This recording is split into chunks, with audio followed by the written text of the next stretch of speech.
솔직하게 제가 말씀을 해드릴 수 있는데 틀리면은 처음부터 그 어쩌면 다시 시작해야 돼. 내가 이럴 거면은 법 공부를 다시 처음부터 시작을 하지. 하는 사람은 불만큼 닦았다 하는 줄 안다고. 암묵적인 그런 당연한 룰이에요. 변호사와 제가 또 싸워야 되는 경우도 있고 집을 안 팔면 돈을 못 벌입니다. 간단해요.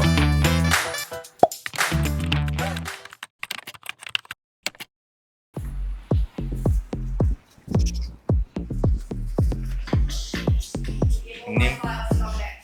없어요? 이제 아예 만나러 올 때는 그냥 카메라부터 들고 들어오는 거라.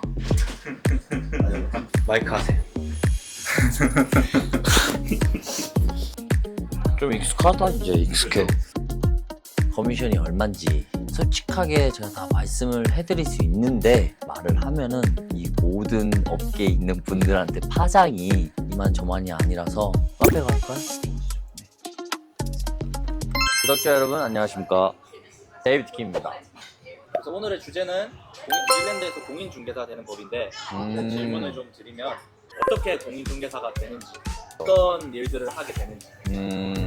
일단 라이센스를 따셔야 됩니다. 여러분. 공인중개사 자격증을 따야 되는데 라이센스를 따야 되는 그런 몇몇의 업체들이 있잖아요. 그게 뭐 오픈 폴리테크닉도 있고 뭐 스킬스도 있고 옛날에는 뭐 유니텍에서도 했었다고 하는데 어쨌든 저 같은 경우에는 오픈 폴리텍에서 이제 라이센스를 땄습니다. 거기에 들어가면 레벨 4 세일스펄슨이라는 라이센스를 따고 싶다. 신청을 합니다.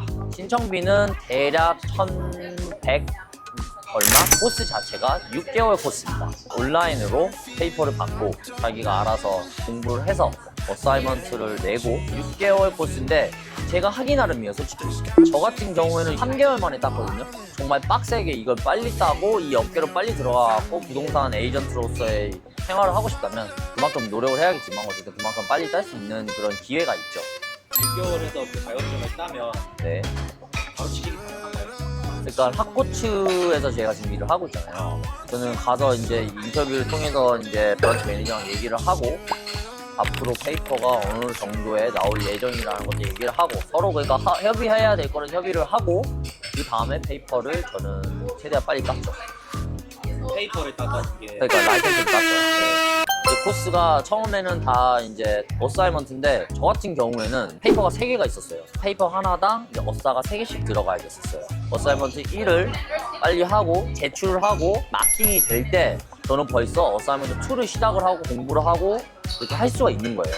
3번인가를 기회를 주는데 틀리면은 처음부터 그 어사이먼트 다시 시작해야 돼요. 어사가 이제 총 ABC로 나눠가지고 어사이먼트 1, 2, 3 나눠서 이렇게 총 9개의 어사이먼트를 했어요. 마지막에 그 렉처 그 선생님이랑 계약서를 앞에 두고 바이어 에이전트 입장 그리고 집주인 에이전트 입장에서 시나리오를 짜서 그 계약서를 작성을 하는 것처럼 그 페이스 투 페이스로 만나가지고 거기 들어가는 모든 법 조항들 이런 거가 다 파스가 되면 합격이 됐다, 불합격이다 결과가 바로 나와요. 그 결과를 받고 거기서 주는 코드가 있어요. 그 코드를 REA라는 웹사이트에 들어가서 이제 입력을 합니다. 라이센스가 나왔고 나는 어디 소속으로 일을 할 것이며 라이센스를 신청을 하고 제가 직접 제 손에 받기까지 한 달 정도 걸립니다. 라이센스를 받았다고 해서 거기서 끝나는 게 아니고 매년 리뉴를 해야 돼요. 리뉴를 할 때도 어쨌든 비용이 들어가고 베리파이 트레이닝을 10시간을 받아야 되고 넌 베리파이 트레이닝도 10시간을 받아야 됩니다. 그래서 토탈 20시간을 채워야지 부동산 라이센스를 리뉴를 할 수 있어요. 좀 어려웠어요. 뭐 저는 이렇게 열심히 평소에 공부를 한 사람이 아니기 때문에 이 부동산 법에 대해서 공부를 하는 거고 그 법 관련 플러스 법에 대한 그 코드들 뭐 이런 것들이 다 관련이 돼 있기 때문에 전문적인 용어도 많고 막 하면서도 좀 힘들어가지고 아 내가 이럴 거면은 법 공부를 다시 처음부터 시작을 하지 뭐 이런 생각도 많이 했었어요. 형님이 맨날 그 얘기 하시잖아요. 하는 사람은 불만큼 닦았다 하는 줄 안다고.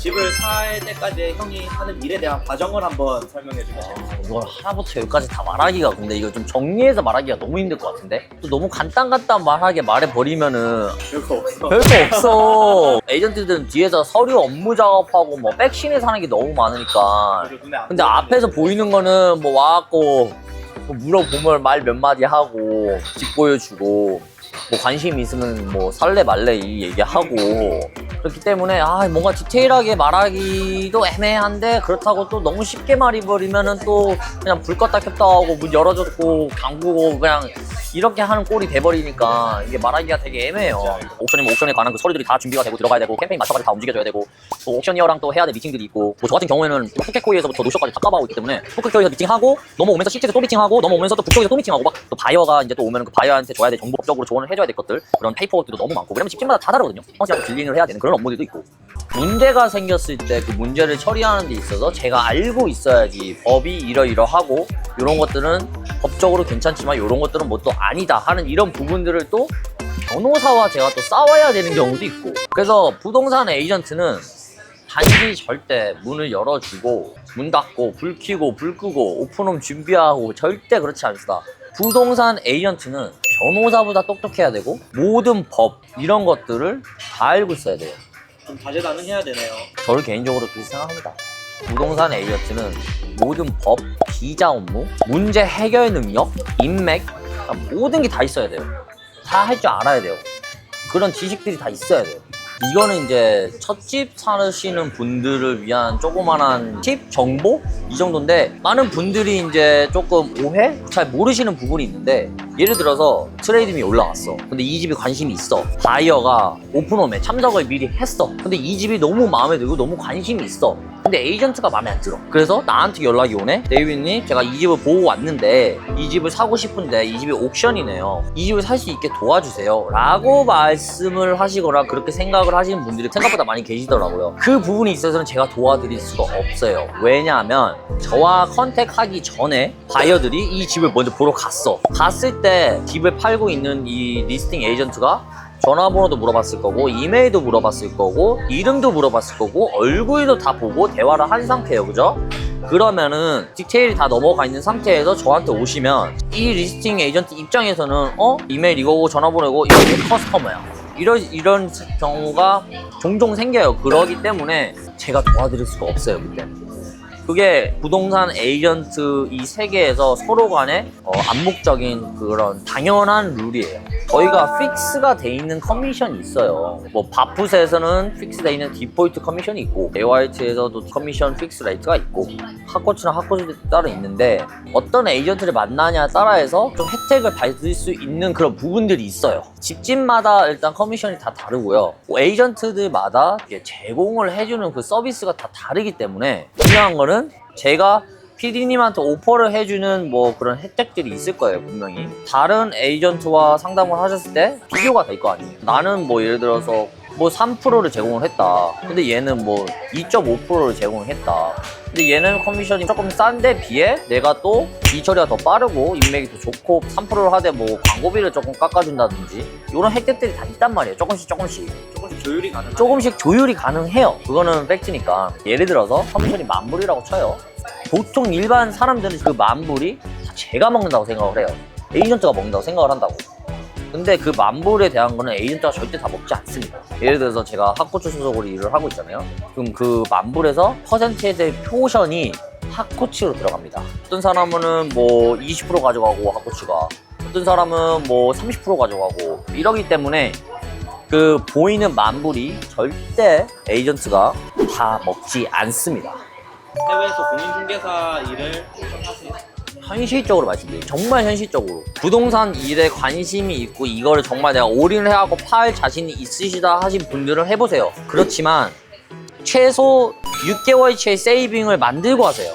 여기 뛰고 저기 뛰고 뭐하고 뭐 이 사람들 만나고 저 사람들 만나고 했는데도 불구하고 내가 집을 6개월 동안 못 팔았을 때를 가정을 하고 세이빙이 있으신 상태에서 시작을 해보세요. 정말 리스크가 커요. 그만큼 하이리스크잖아요. 하는 만큼 법니다. 이번 달은 5,000불을 벌 수도 있는 거고 다음 달은 10,000불을 벌 수 있는 거고 그 다음 달은 20,000불이 될 수도 있는 거고 하기 나름이고 지금 당장 라이센스 땄으니까 나는 이제 뭐 이 집도 팔고 저 집도 팔고 뭐 날라 다닐 거야. 절대 현실은 그렇지 않습니다. 그리고 부동산 라이센스를 따시는 것도 제 생각에는 일단 거기서부터 나와요. 그 뭐라 해야 되지? 가다가 나와요. 천천히 내 라이프스타일을 즐기면서 6개월 동안 공부를 해서 뭐 이것도 해도 나쁘지 않겠다. 괜찮을 것 같다 라는 태도로 임하실 거면 그냥 아예 시작하지 마세요. 집을 안 팔면 돈을 못 벌입니다. 간단해요. 뭐 어떻게 말을 어떻게 조리 있게 해야 될지 모르겠지만 부동산 에이전트로서의 삶을 궁금하시다면 스라리를 한번 해보시되 꼭 제발 올바른 자세로 올바른 태도로 임하시길 바라며 이너프한 정보를 드렸을지는 모르겠지만 네, 오늘 여기서 마무리를 해보겠습니다. 데이비드 김이었습니다. 감사합니다.